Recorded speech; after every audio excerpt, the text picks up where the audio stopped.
Hello everyone, I'm Pauline Thornhill. We'll be on the road over the next few months, gathering shows for our new season this fall. But while we're gone, we thought we'd give you another look at last season's shows. It's a chance to catch a show you might have missed or may just want to see again. It's our summer repeat series, and it begins tonight with the Hilliers.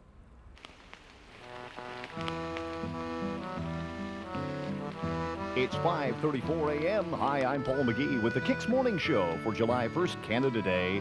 And what a miserable day it is out there. Cold and damp, pouring rain. And the rumors are just as depressing, just as miserable. Rumors of a complete shutdown of the northern cod fishery.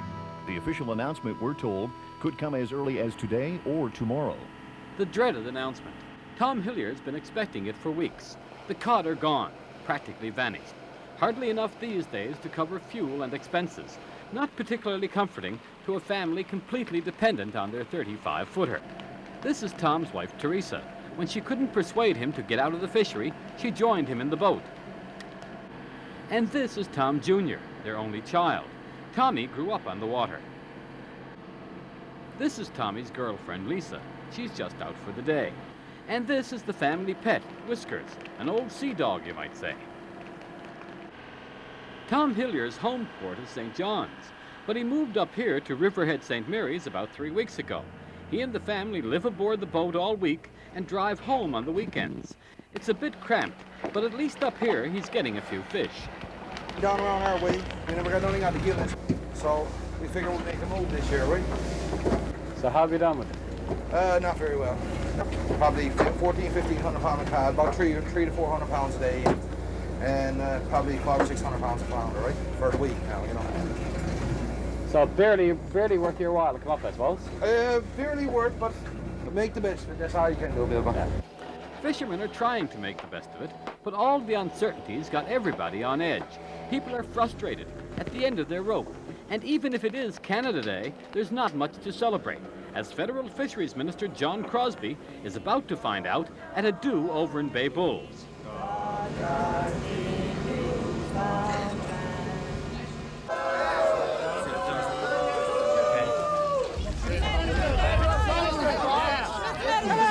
Abuse me. You know? I'm not abusing you. I didn't abuse you. I didn't take the fish from the goddamn water. No,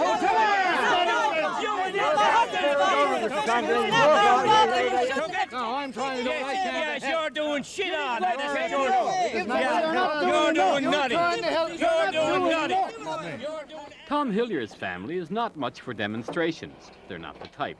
But they're every bit as concerned as everyone else about all the talk of a moratorium on northern cod. What are you figuring out, Tom, with this moratorium business? If it's going to help, there's a lot more things that we could do with it, you know, that could help you out.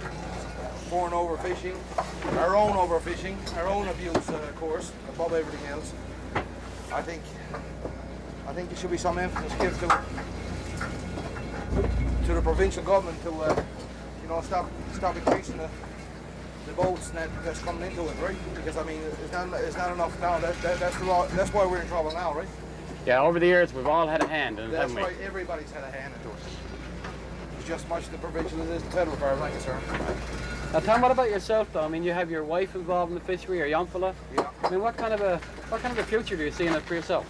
I don't see too much into it at this time now. You know, I always thought it would be. I mean, you have your bad years and you have your good years, but like this now, I don't know where you're going to from here, right? You know, simple as that. But you do know that something has to be done. Oh, something has to be done, you know, because I mean, you know, just to save a heritage if nothing else, right? You know, way of life, right? That you're used to, right? And they don't do it now. And they don't do it now. Don't do it tomorrow because it's going to be too late. Teresa, a lot of hard work for a few fish this morning, isn't it? That's for sure. That's sculpins. Yes. Yes, lots of sculpins. If you had as many cod, you had sculpins. You'd be all right. Now, Teresa, how long has it been since you joined Tom in the boat? 3 years. 3 years, eh? So what made you make that decision? I don't know. I used to go out hand on net with him. And I don't know, just started to like it, so. Yeah. Now, for a long time, you didn't want him to go to sea at all, eh? No. After his father got lost, I didn't want him on the water. Yeah. So you tried to talk him out of it? Yeah. So now, rather than worry about him on shore, I suppose you just don't be out here. Is that I'm it? here with him. Yeah. Yeah. And you've come to love the water yourself now, I guess. Oh yeah, lots outdoors. Do you worry about your future and the water? Oh yeah, I worry about our living mostly. It's a bit more fish would be better. For sure. For sure. It's a hard old racket all around, isn't it? Yeah. Tommy, you joined your father full time just recently, eh? 3 years ago. 3 years ago in boat, eh? Yeah. So you like the fishery, obviously. Oh yeah. I guess you'd like to make a living out of it. Yeah, it'd be good. It's getting hard now, but. Are you worried about it? Yeah, so I'm worried about it's going to go on, right? You know, when you like fishing, but I mean, what are you going to draw out of it? Because you can't make no money at it. That's what it's coming down to. So your worry as a young fella is that there won't be any fish around for you to catch? Further go ahead, what else is going to go ahead? Like this, why should you have to give it up? I mean, all for the sake of mismanagement, that's what it comes down to. I've decided that effective at midnight tonight, there will be a moratorium on harvesting of northern cod until the spring of 1994. Fishermen will have a grace period of 1 week in order to bring ashore any gear they now have in the water to harvest northern cod. They can, of course, retain any fish caught by the gear when they remove it. This northern cod accounts for 40% of the landed value of all fish harvested in Newfoundland and Labrador. Northern cod is the backbone of the fishery east from Cape St. Mary's, along the south and east coasts of the Avalon Peninsula, along the northeast coast of Newfoundland, and along the Labrador coast. It involves about 20,000 fishermen and plant workers in almost 400 communities. Our scientists advise that with a moratorium on northern cod for 2 years, the size of the stock should increase significantly, and the spawning stock should no longer be at dangerously low levels. In short, if there is a 2-year moratorium, we should be able to begin safely the fishery for northern cod inshore in 1994 and have made a strong start on rebuilding that stock.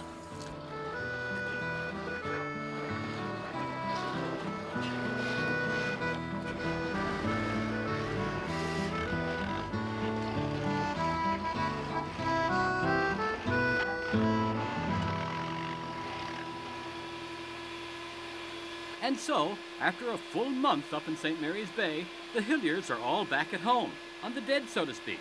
And although the house could use a good vacuuming, Teresa would much sooner be back on the water.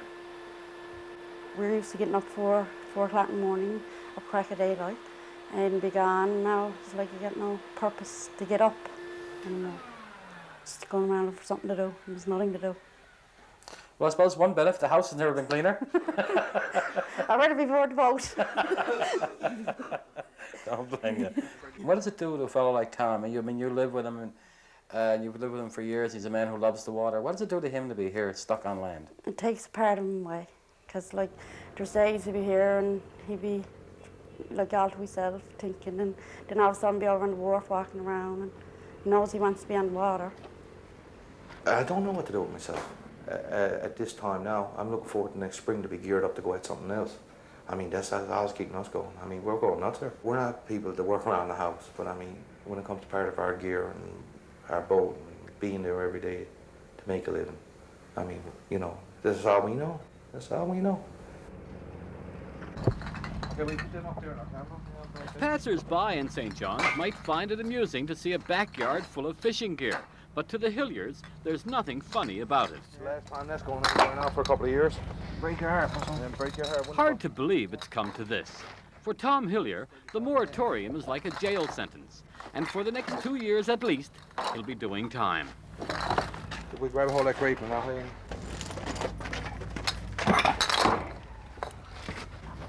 The OIC was bad enough. You know, the fishery got to the state this past 10 and 12 years where it's a stamp fishery. And it's not. I mean, you had a chance. I mean, even up to last year, we were till December the 15th finishing up our stamps. But I mean, we still had a, you know, every day we had a fighting chance, right? Yeah, and you don't want this whole compensation? I don't want the compensation, sir. If I could live without, don't get me wrong. I'm not saying it's a bad thing, you know. But I'd sooner I'd sooner be fishing. I mean, when I started up with my father, sure, Bill, we never knew what it was like to give up in the winter time.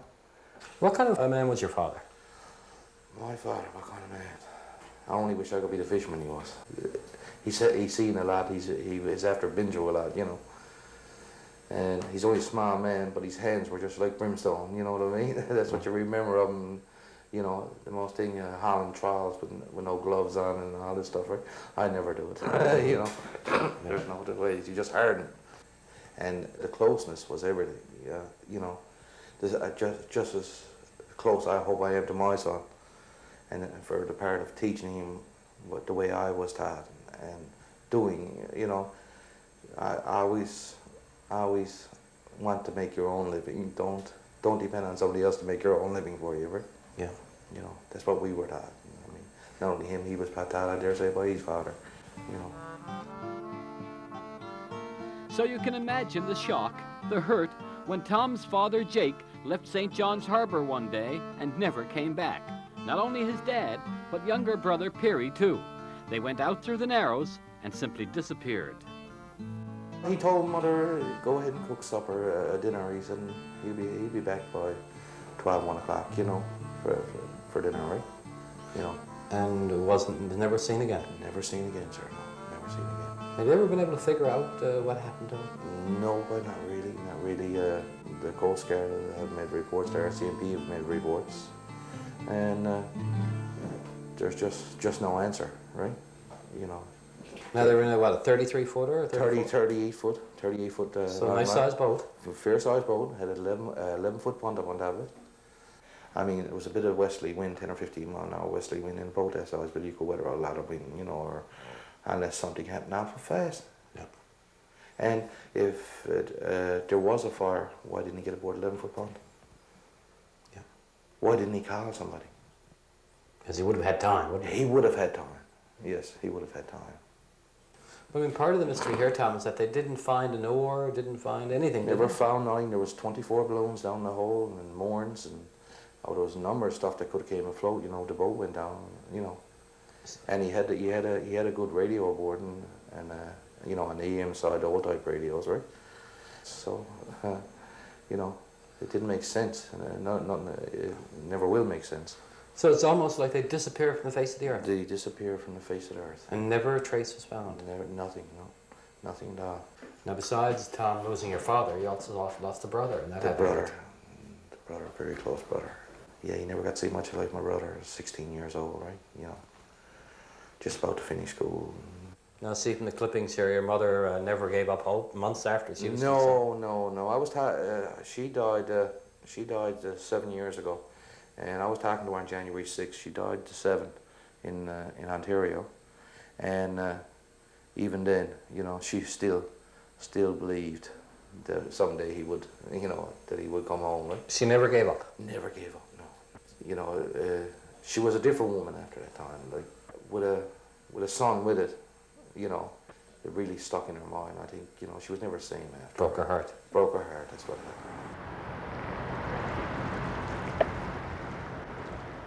After Jake and Perry went missing, a lot of things changed for the Hillier family, especially Tom.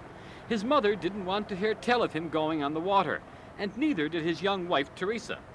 For a while, he got a job on shore, to please them, certainly not himself. Pressure from Mother and my wife and the whole family. I got out of it for about 3 or 4 years. They just couldn't bear it. Like, how about you now? You goes and all this stuff, and you know, that was going on for years, you know, for about 4 or 5 years. Even when I got back into it again, like, you know, they never felt safe. You know, like if I was out, they were all the time checking on me down on the wharf, looking around, see what casting people, you know, what was on the go. So I used to say, "You won't be like your father. You're gonna be like your father. You're gonna be last." And so you stayed ashore more or less to keep them happy and keep me very happy. I'm telling you that right now, you know, like, and I used to go down the wharf now, see boats going out and this going out. I mean, you know, you just don't get out of it just like that, right? So I'd done it for a while, and I couldn't take it anymore. I got back into it. You had to get on the water. I had to get on the water. Even to this day, though, every time Tom Hillier goes through the Narrows, he thinks of his dad and younger brother and wonders whatever became of them. This is about where Father should have been, you know, around this area from here to Cape Spear, around a 3-mile radius around, and back to the Narrows as far as Sugarloaf, right? You know, in this bay, usually this is where we do most part of our burden, right? From 3 miles to say no further than 6 at any time, right? You know. So he's no distance away. No, there was no distance away. He shouldn't have been anyway, right? You know. Like the day he left, the wind was westerly and it was off the land. Like westerly wind blows off the land here, so he wouldn't have went too far anyway, right? Because it was probably 15 or 20 miles an hour wind would get him away from the land further, right? And if he did break down, you had no worry about him driving ashore on land because the westerly wind would have kept him off from the land anyway. You know? I suppose, Tom, there's not a day goes by when you come out here that you don't think of your dad. No, not a day, boy, not a day. Especially out here now, this is your life, you know. This is where you're at peace, though. You know, this is great. Yeah, since even though you can't fish today, you still feel pretty good out in the water. I mean, we go. That's what I live for, right? You know.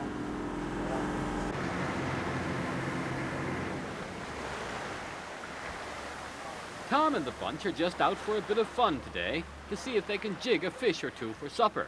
These days, even that would be a novelty. Might get a few hairs to let him take on the sounder, right? Whether it's fish now or bait, I don't know. Can't hardly tell, right?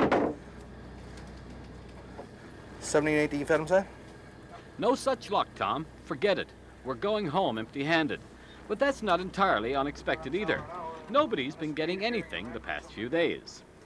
That young fellow, by the way, is Tom's brother Sammy. He just came out today for the run.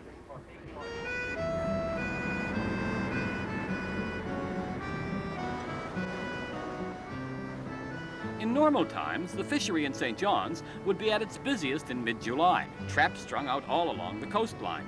And Tom Hillier will tell you, if he had 1 cent for every pound of fish he's landed here over the years, he wouldn't have to worry about the moratorium.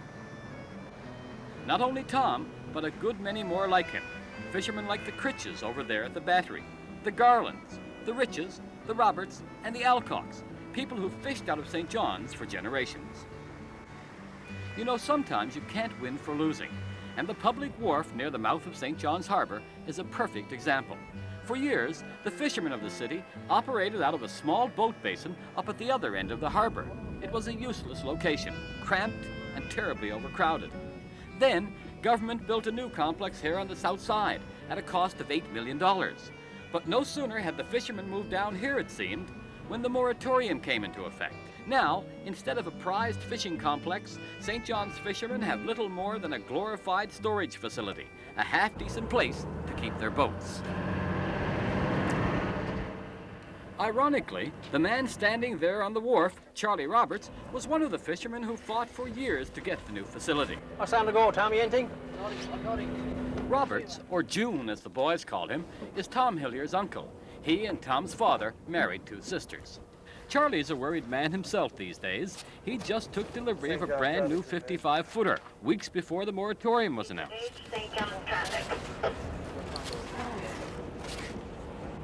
Roberts is also on the executive of the Fishermen's Union, a man in the know, and other fishermen are always anxious to catch up on the latest scuttlebutt. How's Labrador, Sammy? Good? Terrible. Yeah, what's on the go, Joe? What have you had all day, what? Oh, just there's a meeting in Ottawa again now. I think they're starting tomorrow. Delegation from the union's gone up, and so what's going to be discussed, I think, is that clawback. Yeah, they're concerned about that. Yeah. And, we were working at some kind of see if we can get something going now for the different size boats and a maintenance package, eh? Oh yeah. You know, for docking and wharfage. And your keep the heat on them all the winter and so on. Yeah, All that kind of package, and it's pretty complicated because what we're talking about is under 25. There's a lot of them boats around under 25, you know. Yes, or even 34-foot 11s. There's a, you know, I'd say there's. Well, 25 to 34, 11. There's a large number of them there. Yeah. Now, we don't know how many are active. Certainly, it's going to be less than something else, and then you got the 35 up to 64, 11. 64, 11, yeah. We can only try and put a package together and see what they come up with. Yeah. So toss it around with them anyway, right? Yeah, I guess they gotta, like you say, there's budgets there for everything, you know. Yeah. But we just got to put the best case forward, that's all. And I mean, they've stopped the fishery. They stopped us from fishing. That's so, right. Yeah. We never asked for it. I mean, we'd be just as content out there rolling that's around looking what I for a was- bit and pay our own bills. But I mean, Yeah.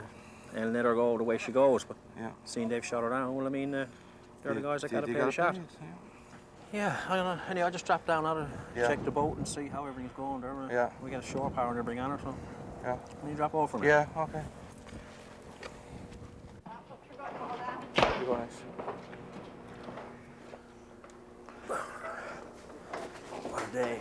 Nice day, you know. Something I Here try we to are. call up this time of year, innit? Turn your stomach, wouldn't it? I'm telling you, it's sickening. This is. I'm walking around these wharfs middle of July. 700,000 on a boat now, tied onto the wharf. 700,000 on a boat, yeah. Capable of anything. Now, if this had to be back in '86, probably wouldn't worry about it today. No, that's for sure. For sure. All kinds of fish out there. Yeah. Certainly could be all out there still. Who Yeah, knows? that's true. You can't. With the way this is now, you haven't got a chance to try. And that's the pity about it, isn't it? My God, just imagine, who would think this 20 years ago, you know? Yeah. That I'd be sitting here today or standing up looking Yeah. at this. And we're, you know, Yeah. Not being we able said- to go fishing. Yeah. And myself and Jake, your father, you Yeah, know, that's right. back 20 years ago, up there in the basin, up there, in Yeah. Leo Murphy, and all the boys Yeah, there, that's eh? right. None of You know- draggers in the winter time. That's right, you know. You know, it's Yeah, like it was a sad state of affairs. Yeah, I remember it was there when Job said a few little small draggers. That's all was there, you know. But you could go out in the winter time then and catch a few fish if you want to stay out all year round. That's what I mean. Back 20 Yes, years I remember ago. Jake and the boys there. We go off here with 10 nets aboard them. Yeah. 10 nets, heave 10 out and take aboard. Take 10,000 aboard. Yeah. That's what you have out of 10 nets. Yeah. And you heave the 10 off and come on and clean it up. That's Yeah, the way we're that's doing right, it. That's right. All winter there. Yeah.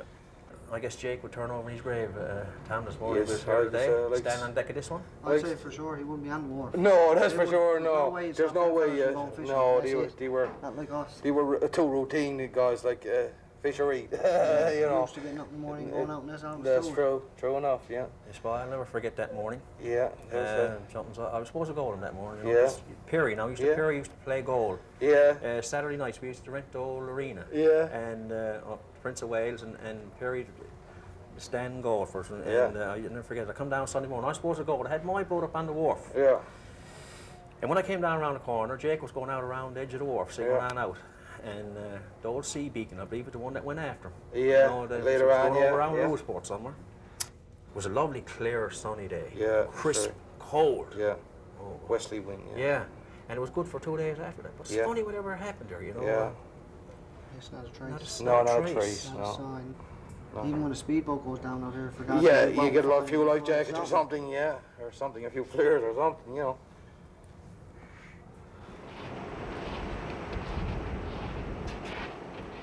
Several months later, the dead of winter. It's always like this in February, but there's always the cod fishery to look forward to. Gill nets in the spring, traps in the summer, hand lining in the fall. Always something. Not this year, though. But if Tom Hillier has his way, he'll be on the water this spring anyway, cod or no cod.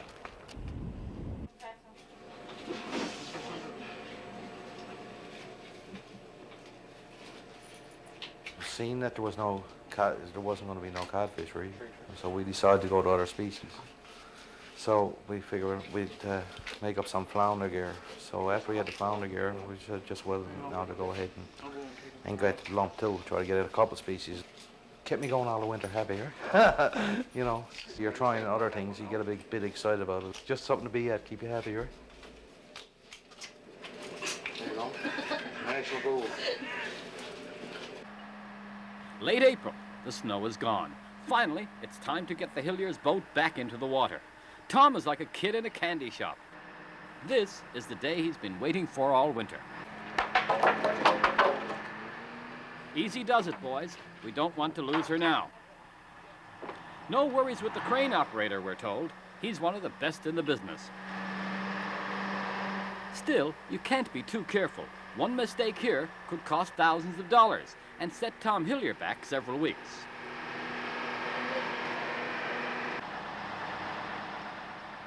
Several other St. John's fishermen are also putting their boats back into the water today, so there's no shortage of help.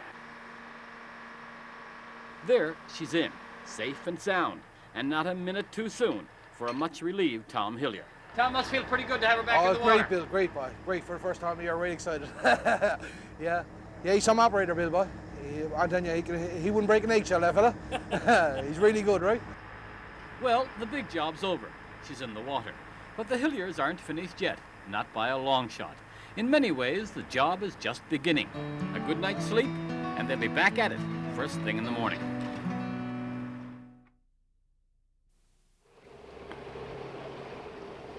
Welcome back. It's 5 a.m., the opening day of the lump fishery. Nobody's expecting to make any amount of money at the lumps this year. There'll be just too many people at it.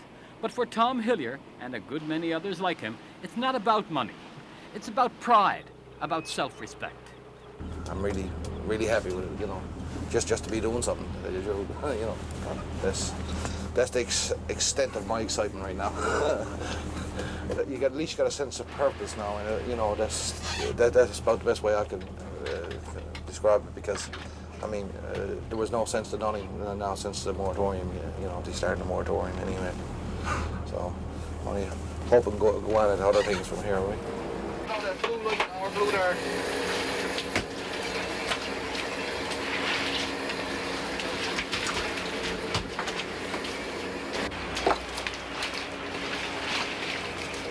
What might be the darling?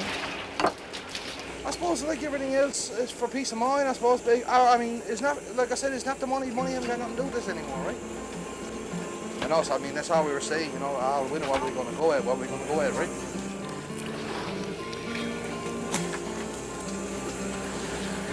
So you invest another few dollars. Might be down, we're not out. Guaranteed. You know, there's been a lot of talk lately about the moratorium and about the package, about cheating and about abuse. And where there is abuse, cheaters should be rooted out and dealt with severely.